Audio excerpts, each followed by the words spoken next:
Halo, selamat datang kembali di penelusuran kita. Anda pernah merasa pikiran berputar tanpa henti? Sering banget kayaknya ya. Ya kan? Seperti ada kaset rusak yang memutar ulang kekhawatiran soal masa depan, atau mungkin penyesalan tentang masa lalu. Sampai rasanya energi terkuras habis. Betul, lelah mental gitu ya. Nah, fenomena yang kita kenal sebagai overthinking ini sering dianggap sepele, padahal dampaknya bisa besar loh. Salah satu sumber yang kita pegang hari ini bahkan menggambarkannya kayak terjebak nonton film yang sama berulang kali.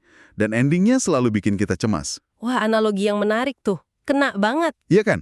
Nah, hari ini kita akan menelaah sebuah sumber yang cukup spesifik nih. Ini deskripsi sebuah sesi pelatihan, judulnya Stop Overthinking. Cara NLP biar pikiran nggak ribet terus. Betul. Jadi, sumber kita ini materi promosi ya dari Manajemen Cerdas Training Center. Penting untuk kita ingat kita di sini akan menggali gagasan dan pendekatan yang ditawarkan dalam deskripsi ini. Jadi bukan mengevaluasi pelatihannya langsung ya? Bukan itu. Atau NLP secara keseluruhan gitu. Kita fokusnya ke bagaimana materi ini membingkai masalah overthinking. Dan solusi apa yang ditawarkannya, tapi lewat kacamata Neuro-Linguistic Programming atau NLP. Oke.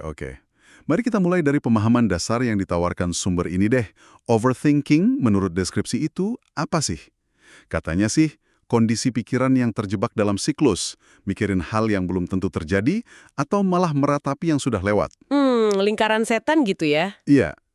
Akibatnya, yaitu tadi, kelelahan mental, keraguan, dan seringkali jadi penghalang besar buat kita bisa maju. Atau bahkan sekedar merasa tenang aja susah ya. Nah, itu dia. Rasanya ini pengalaman yang cukup universal nggak sih? Anda mungkin pernah banget merasakan gimana lingkaran pikiran ini bisa nyedot energi. Sangat umum, dan emang ya sangat menguras energi. Disinilah pendekatan yang ditawarkan dalam sumber ini jadi menarik menurut saya. Menariknya gimana? Jadi, alih-alih melabeli overthinking itu sebagai kelemahan karakter gitu kan, deskripsi ini menyajikan pandangan NLP yang melihatnya sebagai sebuah pola mental. Pola mental. Iya, pola mental. Ini penting loh, karena kalau kita melihatnya sebagai pola, ya kayak pola kebiasaan lain aja, berarti ada struktur di baliknya. Oh, ada strukturnya. Dan kalau ada struktur, berarti ada kemungkinan untuk diintervensi.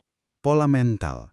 Maksudnya kayak sebuah program komputer yang jalan otomatis gitu di kepala kita. Nah, analogi itu cukup tepat. Sumber ini kayak menyeratkan gitu. Pikiran yang terus-menerus ngulang informasi tertentu, entah itu kekhawatiran atau penyesalan, itu kayak menjalanin skrip mental yang udah terbiasa. Oke, skrip mental. Fokus NLP, setidaknya seperti yang digambarkan di sini ya, itu bukan pada nyalahin diri sendiri karena program itu jalan. Bukan, tapi lebih pada memahami kode atau struktur di balik program itu. Cari tahu cara kerjanya dulu. Iya.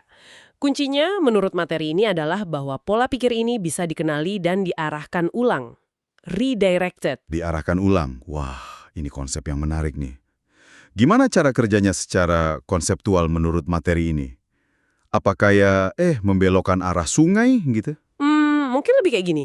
Kita sadar lagi jalan di jalur yang sama berulang kali menuju tempat yang gak kita inginkan. Terus? Ya, terus secara sadar berhenti dan milih jalur lain. Deskripsi pelatihan ini menyebutkan konsep kunci yaitu menginterupsi pola. Menginterupsi pola. Idenya tuh bukan sekedar menghentikan pikiran negatif secara paksa ya, tapi lebih ke mengenali saat pola itu mulai jalan. Oh, jadi deteksi dini gitu ya? Betul. Apa pemicunya, gimana rasanya di badan, pikiran apa yang muncul pertama kali. Begitu kita sadar, oh ini dia nih polanya mulai lagi. Nah di situ kita punya kesempatan buat nyela alurnya. Jadi kesadaran itu langkah pertamanya ya? Menyadari bahwa kita lagi masuk ke dalam skrip overthinking itu ya? Tepat sekali. Kesadaran itu pintu masuknya. Nah, setelah pola itu diinterupsi atau dijeda sebentar gitu, sumber ini mengindikasikan kita bisa secara sadar menggantinya. Mengganti dengan apa? Dengan alur berpikir yang lebih konstruktif. Mungkin fokus ke apa yang bisa dilakukan sekarang, atau alihkan perhatian ke sesuatu yang lebih netral atau positif. Intinya, ambil alih kendali dari program otomatis tadi ya? Iya, intinya itu. Kalau kita tarik lebih luas lagi nih, ini sejalan banget sama gagasan umum dalam NLP, seperti yang tersirat di deskripsi ini. Yaitu, memberdayakan individu buat jadi tuan atas pikiran sendiri. Jadi tuan atas pikiran sendiri. Iya, ini bukan berarti ngontrol setiap pikiran ya, nggak mungkin juga kan, tapi lebih ke punya kemampuan buat milih respons kita terhadap pemicu, baik internal maupun eksternal. Menjadi tuan atas pikiran sendiri. Kedengarannya sih sangat memberdayakan ya. Tapi mungkin juga terdengar menantang banget bagi sebagian orang yang merasa pikirannya udah susah banget dikendalikan. Iya sih. Apakah sumber ini kasih gambaran gitu, gimana ini bisa dicapai? Sumber ini kan deskripsi pelatihannya, jadi tentu aja menjanjikan kalau ini bisa dipelajari. Tujuan program yang mereka tawarkan cukup jelas kok. Pertama, bantu peserta memahami akar penyebab overthinking dari sisi mental dan emosional. Ini penting kan? Tanpa tahu penyebabnya susah juga ngatasinya secara efektif. Betul, betul. Harus tahu akarnya dulu. Kedua, melatih kemampuan mendeteksi sinyal-sinyal awal pas pikiran mulai masuk ke mode overthinking. Ini balik lagi ke poin kesadaran tadi. Deteksi dini lagi ya? Iya. Ketiga, nah ini inti penawarannya. Ngajarin penggunaan teknik-teknik NLP spesifik buat ngalihin atau menghentikan siklus tersebut. Teknik spesifik NLP-nya disebutin nggak di situ? Sayangnya enggak. Deskripsi ini nggak merinci tekniknya apa aja, cuma nyebutin kalau teknik itu ada dan bakal diajarin. Oke, oke. Jadi ada pemahaman, deteksi, terus intervensi dengan teknik khusus. Ada lagi tujuannya? Kayaknya ada 4 tadi ya? Oh iya benar. Tujuan keempat itu bantu menumbuhkan kebiasaan berpikir baru yang lebih fokus ke solusi dan tindakan. Bukan yang terjebak analisis berlebihan atau khawatir nggak jelas ya? Nah, itu dia. Jadi, ada aspek membangun pola pikir alternatif yang lebih sehat buat jangka panjang. Ini nunjukin kalau tujuannya bukan cuma madamin api pas overthinking terjadi, tapi juga bangun ketahanan mental biar ndak gampang kesulut lagi. Wah, ini terdengar komprehensif ya. Lalu, untuk siapa sih pendekatan ini dirancang menurut sumber tersebut? Buat semua orang kah? Deskripsinya cukup spesifik kok soal target peserta. Ya tentu aja, individu yang merasa sering banget kejebak overthinking, terus lelah secara mental, itu target utama. Oke. Tapi juga ditujukan buat mereka yang pengen nyederhanain proses berpikir secara umum. Mungkin merasa pikirannya terlalu ruwet atau kompleks gitu pas ambil keputusan sehari-hari. Pikiran ruwet ya? Selain itu, disebutin juga relevan buat orang yang pengen ningkatin percaya diri dan ketenangan batin, yang seringkali terkikis sama overthinking. Ya, bisa banget itu. Jadi fokusnya ke mereka yang ngerasain dampak negatif dari pola pikir ini dan secara aktif nyari solusi praktis. Nah, pertanyaan buat Anda pendengar, apakah profil ini terasa relevan dengan apa yang mungkin Anda alami atau cari? Pertanyaan yang bagus tuh buat direnungkan. Melihat targetnya yang spesifik dan tujuannya yang praktis, mulai kerasa ya gimana pendekatan ini, setidaknya dalam promosinya, diposisikan sebagai sesuatu yang aplikatif, berorientasi hasil. Iya, bukan cuma teori. Bukan sekedar wawasan teoritis aja. Dan itu diperkuat lagi pas kita lihat garis besar materi sama metode yang disebutin. Materinya cakup definisi dan dampak overthinking, identifikasi pola pikir pemicunya ini penting buat deteksi dini tadi, Penting banget itu. terus masuk ke teknik NLP buat ngatasinnya, meskipun tekniknya nggak dijabarin ya, ini jelas bagian intinya. Dan yang menarik, ada juga bahasan soal tips membentuk ritual mental buat mencegah overthinking. Ritual mental. Wah, istilahnya menarik nih. Apa kira-kira maksudnya ya? Berdasarkan konteks ini, semacam ritualitas buat jaga kebersihan pikiran gitu? Kemungkinan besar gitu. Meskipun nggak dijelasin detail ya, ritual mental dalam konteks ini bisa diartiin sebagai serangkaian tindakan atau praktek mental sadar. Dilakukan rutin. Diinginkan dan cegah kembalinya pola overthinking. Mungkin kayak latihan napas singkat pagi hari buat nenangin sistem saraf, atau praktek afirmasi positif, atau bahkan teknik visualisasi sederhana buat fokus ke tujuan. Oh, jadi kayak kebiasaan proaktif ya? Intinya bangun kebiasaan proaktif buat jaga kondisi mental. Semacam mental hygiene kayak yang Anda sebut tadi. Ini nunjukin fokusnya ke pencegahan, nggak cuma penanganan. Jadi ada aspek pencegahan jangka panjang juga ya? Gimana dengan metode penyampaiannya? Apa cuma ceramah aja? Oh enggak, sumber ini nyebutin kombinasi metode kok. Ada presentasi buat konsep dasar. Oke. Ada latihan buat nyoba langsung tekniknya, ada umpan balik buat koreksi sama pemahaman lebih dalam. Interaktif berarti ya? Iya, ada refleksi buat internalisasi, sama diskusi buat bagi pengalaman antar peserta. Ini ngasih sinyal kuat kalau pendekatannya sangat interaktif, nekanin pengalaman langsung sama aplikasi praktis. Penting tuh aplikasi praktisnya. Jadi, buat Anda pendengar, ini nunjukin kalau pendekatan yang ditawarkan kayaknya bertumpu pada 3 pilar. Pemahaman konseptual, apa itu overthinking, kenapa terjadi, pengembangan kesadaran diri, kapan saya mulai melakukannya, dan akuisisi keterampilan praktis, gimana cara hentinya, dan bangun kebiasaan baru. Oke. Kita udah bahas konsep, tujuan, target, materi, sama metodenya kayak yang digambarkan sumber. Sekarang, gimana soal konteks yang lebih luas sama kredibilitas di baliknya? Kadang ini penting juga kan buat pahami posisi sebuah penawaran?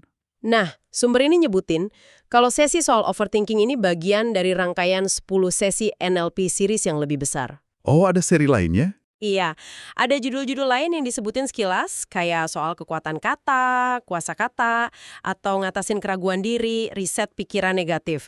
Ini ngasih gambaran kalau NLP sebagai bidang gitu ya, diaplikasikan buat berbagai aspek pengembangan diri dalam seri pelatihan ini.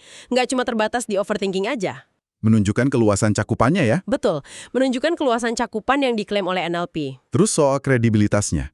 Siapa yang ada di balik materi ini menurut sumbernya? Sumber ini cukup transparan kok, nyebutin nama trainernya, Syahrial, lengkap sama gelar akademis dan sertifikasi profesionalnya, STMPD MNLP CBA. Oke. Disebutin juga pengalamannya lebih dari 10 tahun di bidang pelatihan dan konsultasi, plus sertifikasi internasional sebagai Master Practitioner of NLP dari The Society of NLP. Itu lembaga yang didirikan salah satu pencipta NLP ya? Richard Bandler. Iya, betul. Sama Master Trainer dari BNSP Indonesia. Jadi, ada upaya nunjukin kualifikasi formal sama pengalaman ya? Iya, dan buat perkuat klaim penerapan praktisnya, sumber ini juga cantumin daftar klien yang pernah pakai jasa pelatihan dari trainer ini. Ada nama-nama institusi besar dari berbagai sektor, pemerintahan kayak KPK, OJK, BUMN kayak BRI Corporate University, Elnusa Tbk, ada juga swasta dan lembaga internasional. Wah, banyak juga ya. Kita sebutin ini bukan buat promosi ya, tapi lebih sebagai data dari sumber aja, yang nunjukin kalau pendekatan NLP yang diajarin praktisi ini setidaknya udah diterapin dan diterima di lingkungan kerja profesional yang nyata. Membantu membingkai ini bukan cuma teori akademis semata gitu ya. Iya, sesuatu yang diklaim punya relevansi praktis di lapangan. Tentu aja sih, daftar klien nggak otomatis jamin efektivitas buat tiap individu ya, tapi ini ngasih konteks penerapan. Poin yang bagus. Jadi, ini upaya nunjukin kalau konsep ini membumi. Kalau gitu, mari kita coba rangkum kembali deh intisari pendekatan NLP terhadap overthinking, khusus berdasarkan apa yang kita telaah dari sumber ini.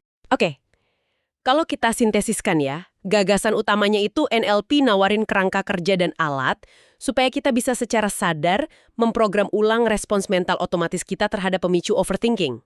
Memprogram ulang ya kuncinya. Fokusnya tuh bukan pada melawan pikiran, tapi lebih pada memahami polanya, terus ningkatin kesadaran pas pola itu aktif, baru kemudian lakuin intervensi aktif pakai teknik tertentu buat arahin ulang alur pikiran. Ke arah yang lebih memberdayakan atau solutif ya. Nah, gitu. Ini soal ngubah hubungan kita sama pikiran kita sendiri. Memprogram ulang respons mental.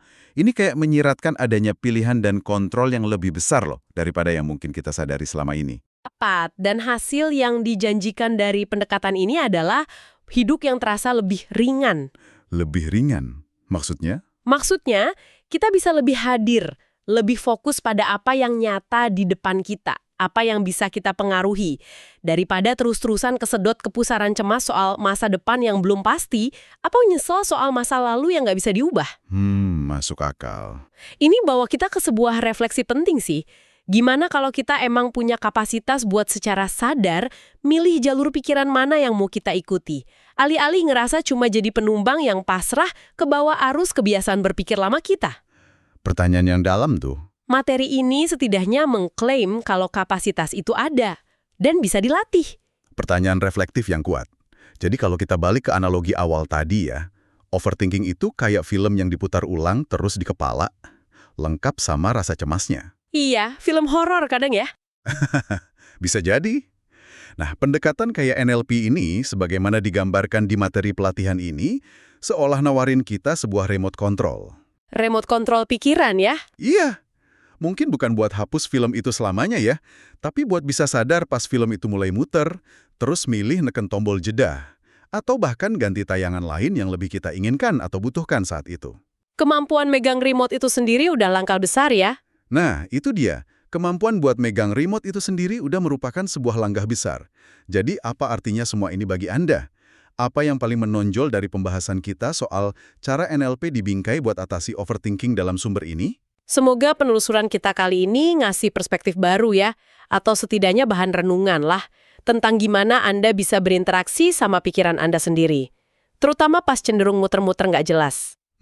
Materi ini, terlepas dari sifat promosinya ya, menyoroti gagasan kuat soal kemampuan kita buat intervensi pola pikir kita sendiri. Sebuah gagasan yang memberdayakan banget menurut saya.